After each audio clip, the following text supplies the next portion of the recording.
Hello everyone, welcome back to my channel Pal academy সেন্টারে তোমাদের সকলকে আমার স্বাগত। আজকে ক্লাস 9-এর কোষে দেখি 2 পেজ নাম্বার 27 সূচকের অধ্যায়। অ্যাকচুয়ালি এটি হচ্ছে সূচকের অধ্যায়। সেই সূচকের অধ্যায়ে 2 দাগের 4 নাম্বার যে অঙ্কটি আছে সেই অঙ্কটি আজকে তোমাদের করাবো। তোমরা সকলেই জানো যে আমি কোষে দেখি 2 যে লেসনটি সূচকের অধ্যায় নিয়ে আলোচনা করছি, এখনো শেষ হয়নি, কিছু অঙ্ক বাকি আছে। তো আশা করছি তোমাদের এই চ্যাপ্টারটি খুব তাড়াতাড়ি আমি শেষ করার প্রস্তুতি নিচ্ছি আমি। তো আর বেশি দিন লাগবে না, কয়েকটা দিনের মধ্যে আমি তোমাদের এই চ্যাপ্টারটা পুরো ক্লিয়ার করে দিব।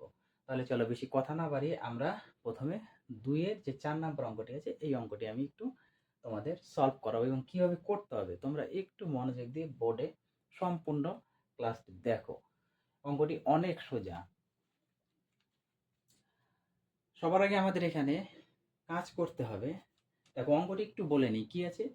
রুটের বাইরে 3, রুটের ভেতরে আছে এর পাওয়ার -2 ইন্টু বি গুণ হিসাবে আছে পদটাতে, ওকে, ইন্টু সেম রুটের বাইরে আছে 3, রুটের ভিতরে আছে বির পাওয়ার -2 ইন্টু সি এর সাথে গুণ হিসাবে, ইন্টু দিয়ে রুটের পাওয়ার, রুটের বাইরে 3, রুটের ভিতরে আছে সির পাওয়ার -2 ইন্টু এর সাথে এ গুণ হিসাবে আছে। এই যে সূচক, এই সূচকের অঙ্ক করতে গেলে সবার আগে আমাদের যেটা করতে হবে, তোমরা অনেকবারই করেছো, রুটযুক্ত পদটিকে আমাদের হাঁটাতে হবে। আমরা কি জানি রুটযুক্ত পদ হাঁটাতে গেলে, সাপোজ রুট ওভার এক্স, অর্থাৎ এখানে যদি কিছু না থাকে সবসময় 2 থাকে, ওকে। এই যে রুট ওভার এক্স, এটাকে আমরা লিখতে পারি এক্স এর পাওয়ার হাফ, এক্স এর পাওয়ার হাফ হিসাবে লিখি।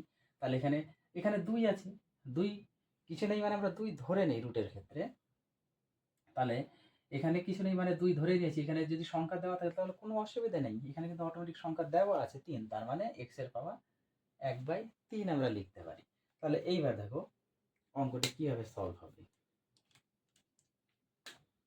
তাহলে এই যে রুটের বাইরে 3, 3টাকে আমরা এভাবে লিখতে পারি, এর পাওয়ার তো আছেই, -2 তো আছেই, কোনো অসুবিধা নেই, এর পাওয়ার -2 আছে, ইন্টু তার সাথে কত গুণ হবে, 1/3 গুণ হিসাবে হবে 1/3।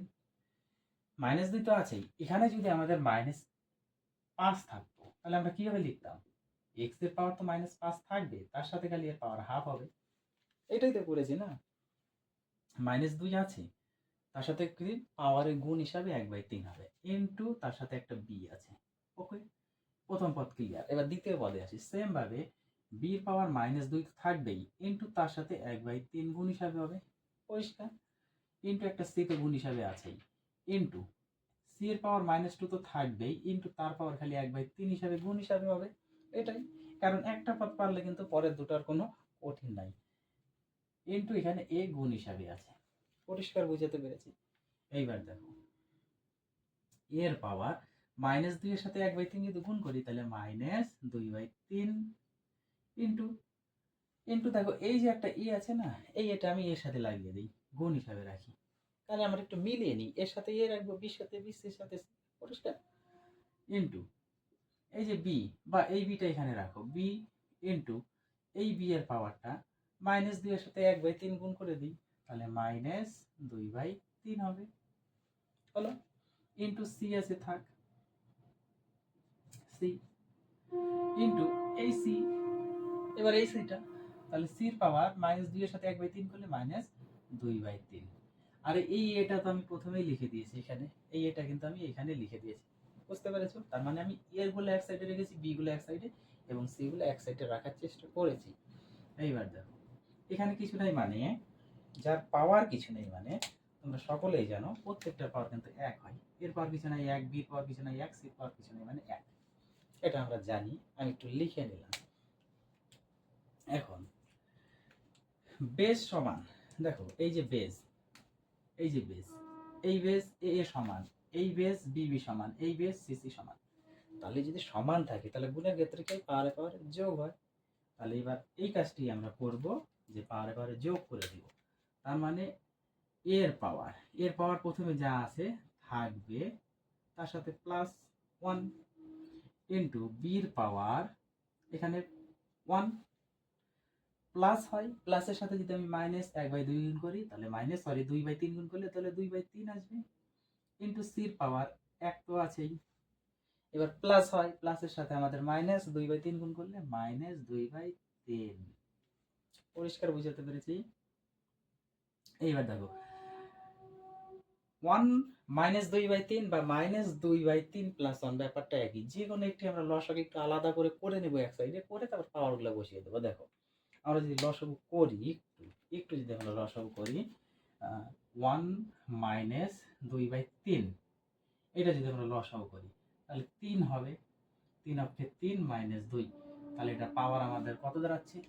3 অক্ষে 3 -2, তাহলে 1/3। দেখো প্রত্যেকটার ক্ষেত্রে কিন্তু আমাদের 1/3 আসবে। প্রত্যেকটার ক্ষেত্রে 1/3 আসবে।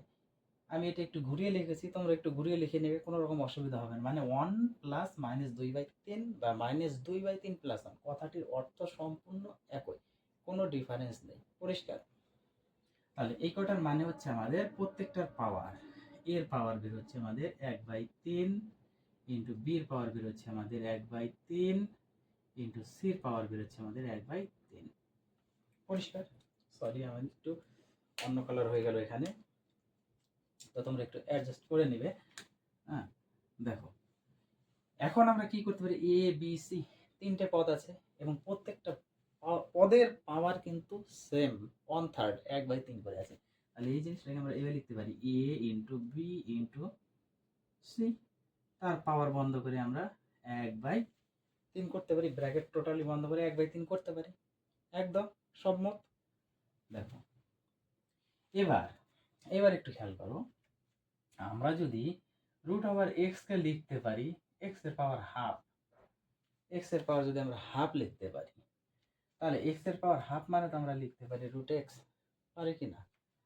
x এর পাওয়ার 1/3 যদি আমরা লিখতে পারি, 3√x যদি আমরা লিখতে পারি, 1/3 রুটের পাওয়ার x এর পাওয়ার 1/3 কে আমরা এইভাবে লিখতে পারি না?